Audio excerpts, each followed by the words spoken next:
Hello, everyone, and thank you again for joining us with everyone in the virtual experience. And we're bringing resources and information to the lives of people living with disabilities to enhance their quality of life, something that's not been done in this way before. So today we have yet another great interview with one of Barbara's connections. Barbara Leigh is an amazing lady. It's been wonderful to get to know her and work with her. And today, Rose Onama is going to be interviewed. And to be honest, I think the best way for Rose to be introduced is for her to introduce herself. Rose, thank you for joining us. Asante sana. Yeah, Jambo. My name is Rose Onama, Queen of the Nile, a happy grandma. And I am from Uganda, East Africa, from the Nile, the beginning of the Nile. And I am so happy to be here again. I haven't seen you all in a long time. And it's this beautiful lady called Barbara Leigh that brought me into this situation, and I have never been happier. Thank you, Rose. Well, can you tell everybody what you do, the amazing art forms that you're involved in? Well, I do a lot of stuff. You know, I was a tomboy. Everybody used to tease me that I couldn't do anything girly or stuff. So I just said, okay, well, you know what? I'm going to show you, but do you want to bet for some money? And of course, Rose Onama won. And I've always really wanted to do a lot of this. I started with Barbara in 1994, Barbara, right? And but I've always liked telling stories, and I learned my stories from my grandmother, who used to teach us how to do right by people and how to never let anything put you down, but she would always tell it by stories, so she would capture us. And when I joined Milwaukee Public Theater, I had always worked with kids. I liked playing with kids, teasing them and telling them stories. And when you try to tell a child right, instead of scolding, then they'll turn you off. So I would tell stories, and I would switch animals and call the animals as people, because animals like cats and dogs, we call them people. Because they're people who cannot speak. And as I saw when I came here, how dogs lead people who are blind. They help all kinds of people. And frankly, when I had my stroke, it was dogs that taught me how to sit, because I was paralyzed on one side of my body. So those are my people. So I could reach a lot of people, regardless of color, gender, ability, challenge, whatever. So it's done a lot for me. Excellent. So tell them a little bit about how you started dancing too, Rose. I know you were working with an organization in Madison, but have you always danced? Did you dance as a child? I guess people could have called me a hyperactive child. I never played with dolls. I was always climbing trees, and in a place where growing up in a culture where girls are supposed to do this and that and the other thing, I was very, very blessed to have a father who believed in women and being, you educate women more, you give them more chances to do whatever they want to do. So I was the only girl who was allowed to wear shorts and pants, and I have a twin who is very girly. And my father always encouraged what I do. So I've been dancing all the time. And so when I got here, I missed the older people, my grandma and everything. So I worked in a nursing home, and I would teach the ladies how to dance. Oh, excellent. They did not twerking. I used to teach them that. Cool. But dancing has been a really good thing. So I started teaching dancing, and then I taught it as a dance exercise at the Y. And then I used to live in Madison, and believe it or not, my background is veterinary science. So I used to work with large animals. Oh, cool. Yeah, at the University of Wisconsin-Madison, I was the very first Black person to be in the School of Agriculture and Animal Sciences. I did my master's degree there, but I always liked teaching and working with people. So to me, the best way to do is to just let myself go and do whatever I wanted. So, and then of course I met lovely Barbara, and she kind of, a lot of where I went after that, my development is from Barbara. I just had so much admiration for her with all the challenges, not disabilities, challenges and abilities she had. It encouraged me.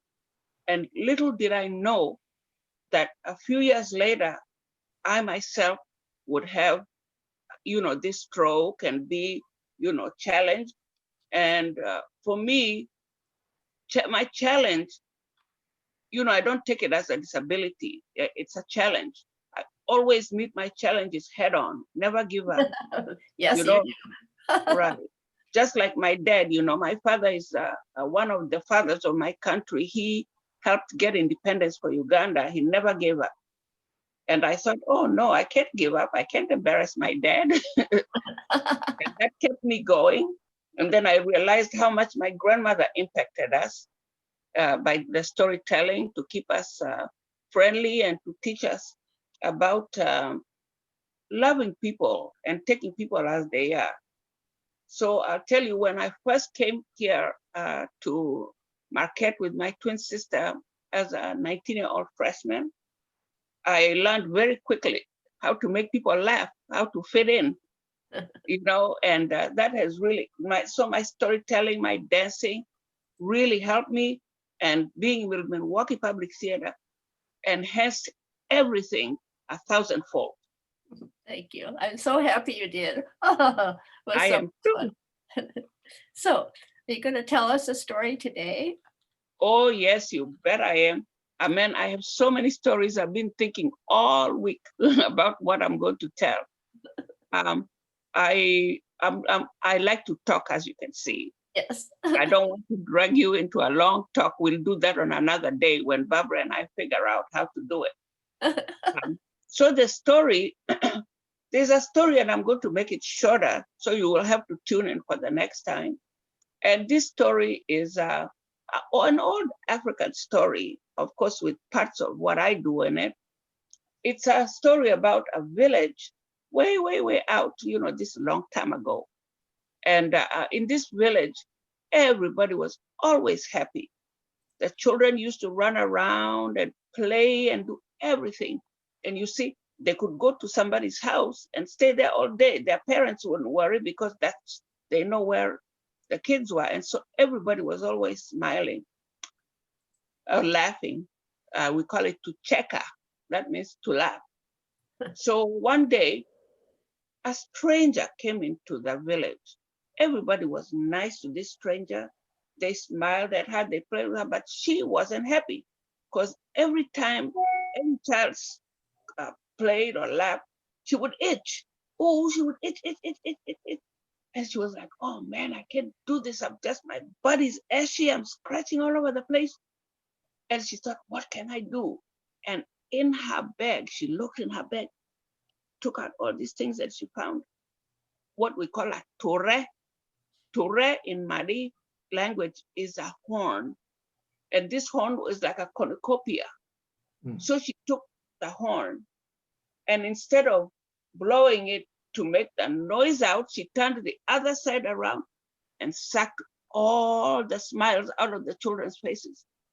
So pretty soon, the whole village was so, they felt terrible. Nobody smiled. Everybody was cranky, and all the kids would cry. They would sit cranky and wouldn't even say hi to anybody.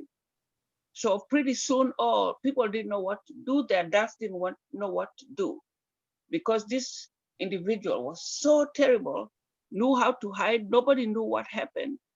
So one day, some of the little kids went to watch her at night. And they watched where she took out the smile from the ture and she put it away. And the kids said, man, we have to do something. This is terrible. Their parents were not happy. Nobody was happy. So the kids devised a way. There was 2 children in particular who knew what to do, but nobody would listen to them because they were disabled. Oh, one young lady, she was so sad she couldn't, even though she couldn't speak and hear, she couldn't hear or speak, she always smiled. And then her friend, the young little boy who also had issues with his leg, he dragged one leg behind because it was crushed while he was being born. But he adapted, he knew how to get around. And the 2 of them were always sitting on the side, and everybody said, they can't do anything because they are disabled. And so the girl said, why are they saying that? And the little boy said, oh, you know what? They're saying that because they think just because we can't walk, I can't walk, and you can't hear or speak, they think you're dumb, that your brain doesn't work. So the young lady said, oh, okay, let's show them. They got together, they made a plan. And so one day, this lady came around watching the children laugh, and she just couldn't deal with it. Now, the young lady who couldn't hear or speak could not laugh loud. So she pretended, she scrunched up her face, but she was laughing on the inside. So she told the little boy, they made a plan of what to do. So this young lady was sitting in the middle, stealing everybody's smile. And so they sidled close to the lady, or not the lady, the mean woman. It could have been a mean man who dressed like a woman, but they came next to the person and they were nice to her. She said, what do you want here? She started to itch. They said, oh, sorry, Grandma, we want to talk to you. They said that she started to itch. Get away, I don't like you being nice to me. So the girl said, oh, we brought you something nice. Said, I don't like nice things, get away. So they gave her a little bit, she sat closer, and all the while her hands were moving towards that Tourette. The lady didn't know. The young boy distracted her. The girl picked up that Tourette, and because she could run, she quickly ran away to a tree, gave that Tourette to the boy. She climbed the tree, the boy gave her that Tourette. She climbed higher and higher and hit that Tourette. And the lady was just yelling, give me my stuff, give me my stuff. But they did not even let go. The little boy crawled as fast as he could and pushed the lady over. And the little girl climbed higher, and finally she took that Tourette and she hit it on a branch. Immediately the Tourette broke apart and out came all the smiles. And everybody was smiling. And the lady was just scratching, and she started to run. She ran way out of town. And I will tell you, all the rest of the children, they got up, took this young boy and young girl that they forgot about their disabilities, put them high on their shoulders, ran all over town singing their praises. And from that day on, those 2 little kids were totally accepted. They became leader of all the children because their challenges, or what people call disabilities, did not stop them from helping the village when all the big, strong kids who could do everything couldn't even think. What they showed them is, look, our challenges, AKA disabilities, do not stop us from being smart. In the end, they taught the village and everybody else that do not underestimate anybody because of what you see that they cannot do as well as you can. And I, Rose Onama, Queen of the Nile, showed that to a lot of people. you see, because now, instead of running, I ran track for AAU, the university track meets, all over the state. I ran 400 meters in 55 seconds. I even almost went to the Olympics. But now I can walk a little faster. My doctors told me I would never walk because I had cancer in my spine and plus the stroke. But I worked hard, man. I would fall and I would make myself get up. And eventually I learned how to fall on my behind. So I never got hurt. And I showed the doctors, the particular doctor that told me I would never walk. I worked very hard. It was hard. It was painful. But I walked into his office and he had to bow down and say, "Ooh, I see what you mean." I said, "Okay, doctor, Queen of the Nile, do you want to kiss my hand now?" And, please don't ever underestimate yourself.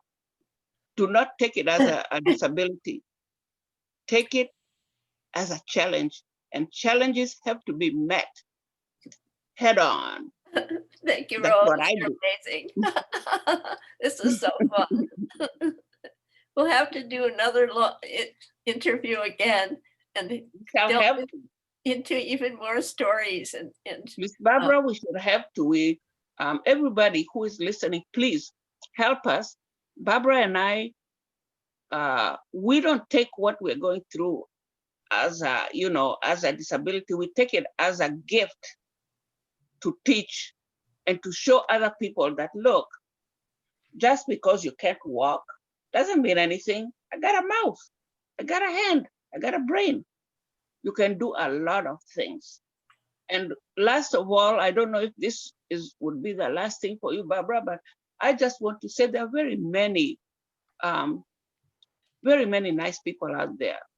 Wednesday, my Rosemobile broke down in the middle of a busy road. And a stranger, a young lady, just came out and helped me take it to a place where I could get it all tied up and everything. And most importantly, people, don't think that because we're sitting in a wheelchair, we cannot think. But also remember that when we're trying to do something and it looks difficult, don't come right away and take over. Ask us, do you need help? How can I help you? Because the only way we can get better is for us to try and do these things ourselves.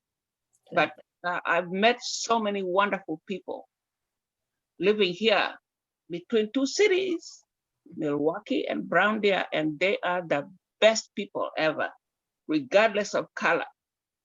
And I can't wait to get back to teaching and working with kids and working with people. And Barbara, you have to come back with that MPT stuff. We can't be sitting around. You think I'm sitting around, huh? No Sitting way. around. I'm back to dancing, by the way. Oh, excellent. I dance sitting down or I dance standing up. Yeah, well, you all do. Yeah. Thank you so much, Rose. This has been fabulous. Thank you. Then first, one thing, please go out and vote. And COVID, go away. We want to dance. Thanks, Rose. Asante sana. Tutaonana. Mungu abariki. That means thank you very much. We shall see each other again. May God bless you. Oh, thank you. Thank you so much. That was so delightful. I love that story. Thank you. All right. I have a million more where it came from.